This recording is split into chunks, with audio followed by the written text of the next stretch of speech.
ओम साई राम। आप सभी भक्तों को मेरा प्यार भरा प्रणाम। आशा करती हूँ आप सब ठीक होंगे। भक्तों, आपका स्वागत है अपने YouTube चैनल भक्ति आराधना में। तो आज हम श्री साई सचरित्र अध्याय 24 हिंदी में पढ़ने जा रहे हैं। जैसा कि आपने 23वें अध्याय में सुना कि कैसे बाबा ने श्यामा की सर्वदोष से मुक्ति और विसूचिका निवारण नियमों का उल्लंघन कर गुरु भक्ति की कठिन परीक्षा पास की। तो आज हम आपको सुनाएंगे अध्याय 24, जिसमें श्री बाबा का हास्य विनोद, चने की लीला, सुदामा की कथा, अन्ना और मौसीबाई की कथा, बाबा की भक्त परायणता आपको सुनने को मिलेगी। तो आप इसको ध्यान पूर्वक सुने, आपका सुनना ही बहुत होगा। प्रारंभ करते हैं। अगले अध्याय में अमुक अमुक विषयों का वर्णन होगा। ऐसा कहना एक प्रकार का अहंकार ही है। जब तक अहंकार गुरु चरणों में अर्पित ना कर दिया जाए, तब तक सत्य स्वरूप की प्राप्ति संभव नहीं। यदि हम निर्विभान हो जाएं तो सफलता प्राप्त होना निश्चित ही है। श्री साईं बाबा की भक्ति करने से ऐहिक तथा आध्यात्मिक दोनों पदार्थों की प्राप्ति होती है और हम अपनी मूल प्रकृति में स्थिरता प्राप्त कर शांति और सुख के अधिकारी बन जाते हैं। अतः मुमुक्षुओं को चाहिए कि वे आदर सहित श्री साईं बाबा की लीलाओं का श्रवण कर उनका मनन करें। यदि वे इसी प्रकार प्रयत्न करते रहेंगे तो उन्हें अपनी जीवन देह तथा परमानंद की सहज प्राप्ति हो जाएगी। प्रायः सभी लोगों को हास्य प्रिय होता है, परंतु स्वयं हास्य का पात्र कोई नहीं बनना चाहता। इस विषय में बाबा की पद्धति भी विचित्र थी। मनोविनोद जब भावपूर्ण होता तो अति मनोरंजन तथा शिक्षाप्रद होता था। इसलिए भक्तों को यदि स्वयं हास्य का पात्र बनना भी पड़ता था तो उन्हें उसमें कोई आपत्ति ना होती थी। श्री हेमाडपंत भी ऐसा एक अपना ही उदाहरण प्रस्तुत करते हैं। चना लीला। शिरडी में बाजार प्रति रविवार को लगता है। निकटवर्ती ग्रामों से लोग आकर वहां रास्तों पर दुकानें लगाने और माल बेचते हैं। शाम के समय मस्जिद लोगों से ठसाठस भर जाया करती थी, परंतु इतवार के दिन तो लोगों की इतनी अधिक भीड़ होती कि प्रायः दम ही घुटने लगता था। ऐसे ही एक रविवार के दिन श्री हेमाडपंत बाबा की चरण सेवा कर रहे थे। श्यामा बाबा के बाईं और वामन राव बाबा के दाहिनी ओर थे। इस अवसर पर श्रीमान बूटी साहिब और काका साहिब दीक्षित भी वहां उपस्थित थे। तब श्यामा ने हंसकर अन्ना साहिब से कहा कि देखो, तुम्हारे कोट की वहां पर कुछ चने लगे हुए से प्रतीत होते हैं। ऐसा कहकर श्यामा ने उनकी बाह स्पर्श की, जहां कुछ चने के दाने मिले। जब हेमाडपंत ने अपनी बाईं कोहनी सीधी की तो चने के कुछ दाने लुढ़क कर नीचे भी गिर पड़े, जो उपस्थित लोगों ने उठाए।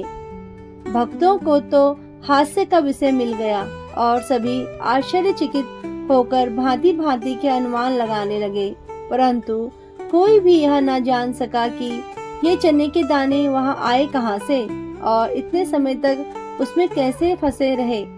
इसका संतोषप्रद उत्तर किसी के पास न था, परंतु इस रहस्य का भेद जानने को हर कोई उत्सुक था। तब बाबा कहने लगे कि इन महाशय अन्ना साहिब को एकांत में खाने की बुरी आदत है। आज बाजार का दिन है और ये चने चबाते हुए ही यहाँ आए हैं। मैं तो इनकी आदत से भली भांति परिचित हूँ और ये चने मेरे कथन की सत्यता के प्रमाण हैं। इसमें आश्चर्य की बात ही क्या है।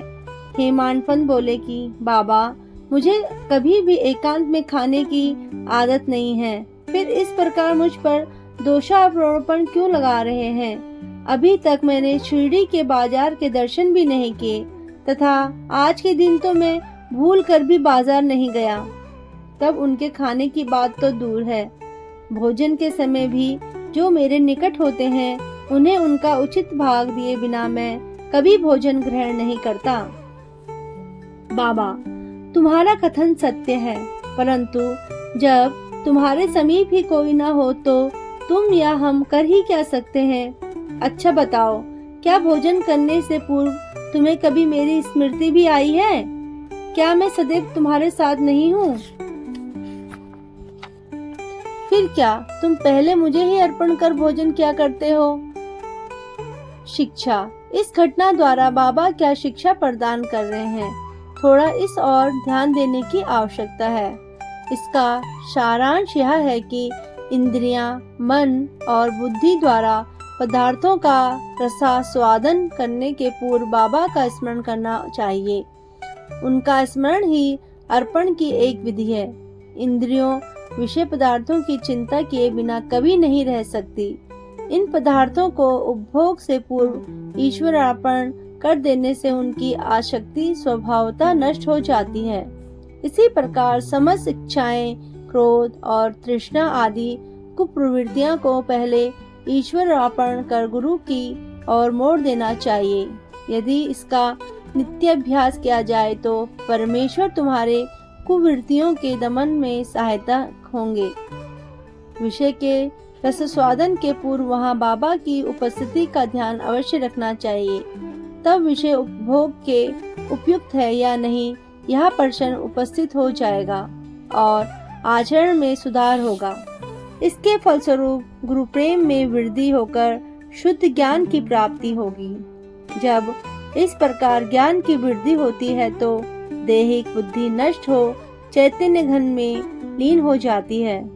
वस्तुतः गुरु और ईश्वर में कोई पृथकत्व नहीं है और जो उन्हें भिन्न समझता है वह तो नीरा अज्ञानी है तथा उसे ईश्वर दर्शन होना भी दुर्लभ है।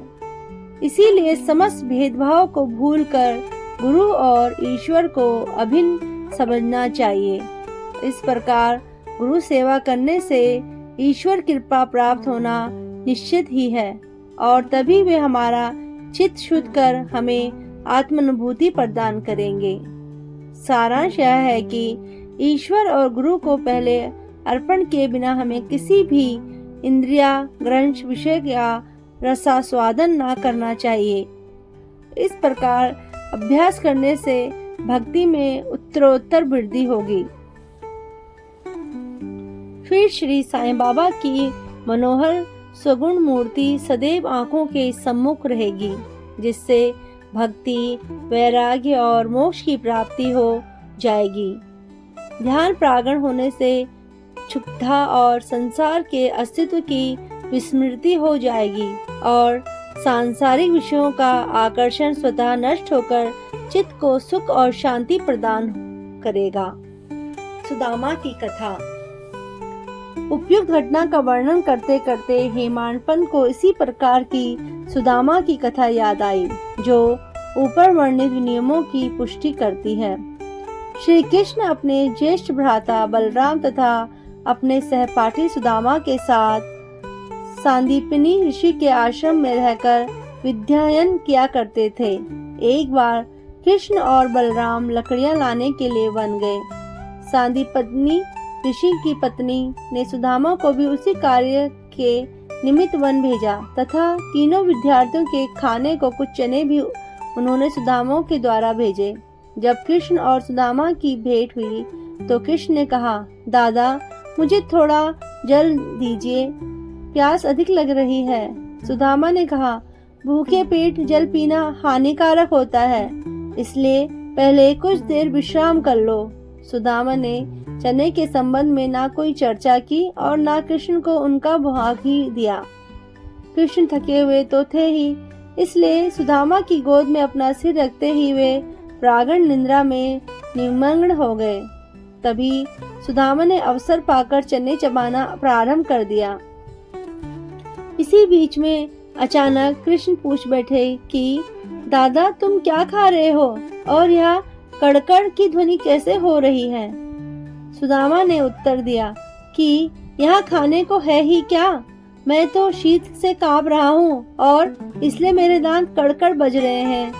देखो तो मैं अच्छी तरह से विष्णु सहस्त्र नाम भी उच्चारण नहीं कर पा रहा हूँ। यह सुनकर अंतर्यामी कृष्ण ने कहा कि दादा, मैंने अभी स्वप्न में देखा कि एक व्यक्ति दूसरे की वस्तुएं खा रहा है। जब उससे इस विषय में प्रश्न किया गया तो उसने उत्तर दिया कि मैं खाक धूल खा रहा हूँ।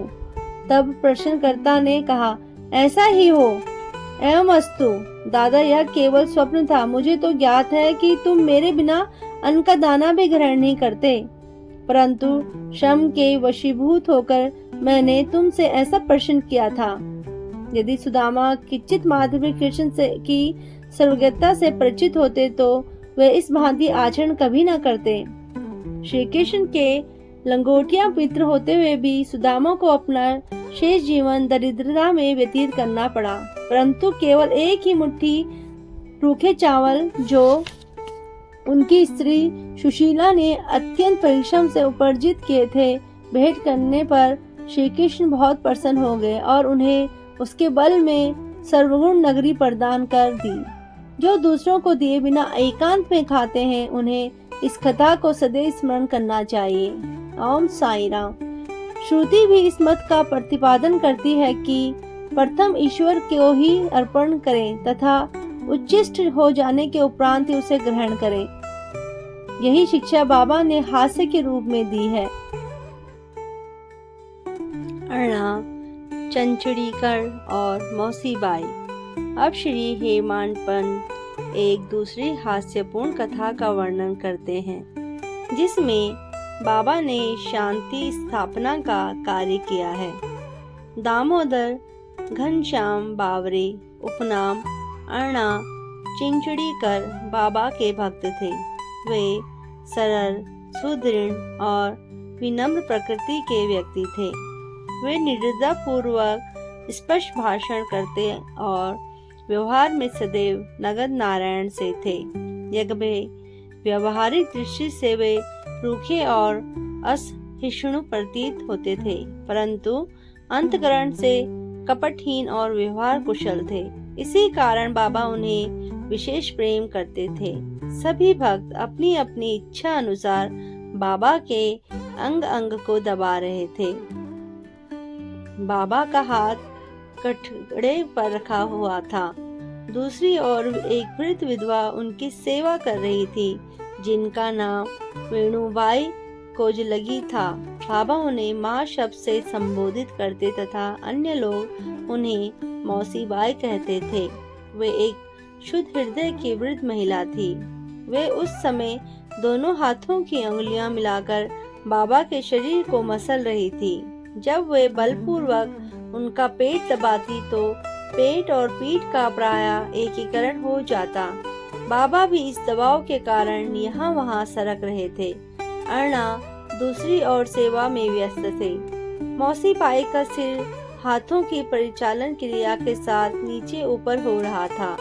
जब इस प्रकार दोनों सेवा में जुटे थे तो अनायास ही मौसीबाई का मुख अर्णा के अति निकट आ गया। मौसीबाई विद्रोही प्रकृति की होने के कारण ताना देकर बोली कि यह अर्णा बहुत बुरा व्यक्ति है और यह मेरा चुम्बन करना चाहता है। इसके केश तो पक गए हैं, परंतु मेरा चुम्बन करने में इसे तनिक भी लज्जा नहीं आती है। यह सुनकर अर्णा क्रोधित होकर बोले, तुम कहती हो कि मैं एक वृद्ध और बुरा व्यक्ति हूँ। क्या मैं मूर्ख हूँ? तुम खुद ही छेड़खानी करके मुझसे झगड़ा कर रही हो। वहाँ उपस्थित सब लोग इस विवाद का आनंद ले रहे थे। बाबा का स्नेह तो दोनों पर था, इसलिए उन्होंने कुशलता पूर्वक विवाद का निपटारा कर दिया। वे प्रेम पूर्वक बोले, अरे अर्णा, व्यर्थ ही क्यों झगड़ रहे हो? मेरी समझ में नहीं आता कि माँ का चुम्बन करने में दोष ही क्या है। बाबा के शब्दों को सुनकर दोनों शांत हो गए और सब उपस्थित लोग जी भरकर ठहाका मारकर बाबा के विनोद का आनंद लेने लगे। बाबा की भक्त परायणता। बाबा भक्तों को उनकी इच्छा अनुसार ही सेवा करने दिया करते थे और इस विषय में किसी प्रकार का हस्तक्षेप उन्हें सहन ना था। एक अन्य अवसर पर मौसी बाई बाबा का पेट बलपूर्वक मसल रही थी, जिसे देखकर दर्शकगण व्यग्र होकर मौसी बाई से कहने लगे कि माँ, कृपया कर धीरे धीरे ही पेट दबाओ। इस प्रकार मसलने से तो बाबा की अंतड़ियां और नाड़ियां ही टूट जाएंगी। वे इतना कह भी ना पाए थे कि बाबा अपने आसन से तुरंत उठ बैठे और अंगारे के समान लाल आंखें और क्रोधित हो गए। साहस किसे था जो उन्हें रोके। उन्होंने दोनों हाथों से सटके का एक छोर पकड़ नाभि में लगाया और दूसरा छोर पास वाले खंबे को लगा के उसे पेट से धक्का देने लगे। सटका यानी सोटा लगभग 2 या 3 फुट लंबा था। अब ऐसा प्रतीत होने लगा कि वह पेट में छिद्र कर प्रवेश कर जाएगा। लोग भयभीत हो उठे कि अब पेट फटने ही वाला है। अब बाबा अपने स्थान पर दृढ़ हो उसके अत्यंत समीप होते जा रहे थे और प्रतिक्षण पेट फटने की आशंका हो रही थी। सभी चिंता मुक्त थे। वे आश्चर्यचकित और भयभीत हो ऐसे खड़े थे मानो गूंगों का समुदाय हो। यथार्थ में भक्तगण का संकेत मौसी बाई को केवल इतना ही था कि वे सहज प्रीति से सेवा करे। किसी की इच्छा बाबा को कष्ट पहुंचाने की ना थी। भक्तों ने तो यह कार्य केवल सद्भावना से प्रेरित होकर ही किया था, परंतु बाबा तो अपने कार्य में किसी का हस्तक्षेप कणमात्र भी ना होने देना चाहते थे। भक्तों को आश्चर्य हो रहा था कि शुभ भावना से प्रेरित कार्य दुर्गति में परिणित हो गया और वे केवल दर्शक बने रहने के अतिरिक्त कर ही क्या सकते थे। भाग्यवंश बाबा का क्रोध शांत हो गया और सटका छोड़कर वे पुनः आसन पर विराजमान हो गए। इस घटना से भक्तों ने शिक्षा ग्रहण की कि अब दूसरों के कार्य में कभी भी हस्तक्षेप ना करेंगे और सबको उनकी इच्छा अनुसार ही बाबा की सेवा करने देंगे। केवल बाबा ही सेवा का मूल्य आंकने में सामर्थ्य थे। ओम साई राम। श्री सद्गुरु साईनाथाय पूर्णमस्तु। शुभ भवतु।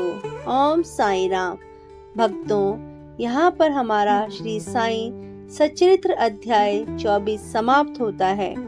आशा करती हूँ आपको यह अध्याय सुनकर अच्छा लगा होगा और अगर आपको मेरी सारी वीडियो पसंद आती हैं और यह अध्याय पसंद आया है तो वीडियो को एक लाइक ज़रूर करें और अपने दोस्तों के साथ शेयर करें ताकि उनको भी साईं बाबा की महिमा सुनने का अवसर मिले। भक्तों, वीडियो को सब्सक्राइब करके press to bell icon button ज़रूर दबाएं ताकि आपको आने वाली हर एक वीडियो पहले मिले और मेरी वीडियो में आपको भक्ति से जुड़ी सारी कहानियाँ सुनने और देखने को मिलेंगी। मिलते हैं अगली वीडियो में बहुत जल्द। अगले अध्याय को लेकर बहुत जल्द आपके सामने प्रस्तुत होंगी। तब तक के लिए आप सभी को मेरी तरफ से शुभ रात्रि। ओम साई राम। ओम साई राम। साईं बाबा अपने सभी भक्तों पर कृपा करें। ओम साई राम। ओम साई राम।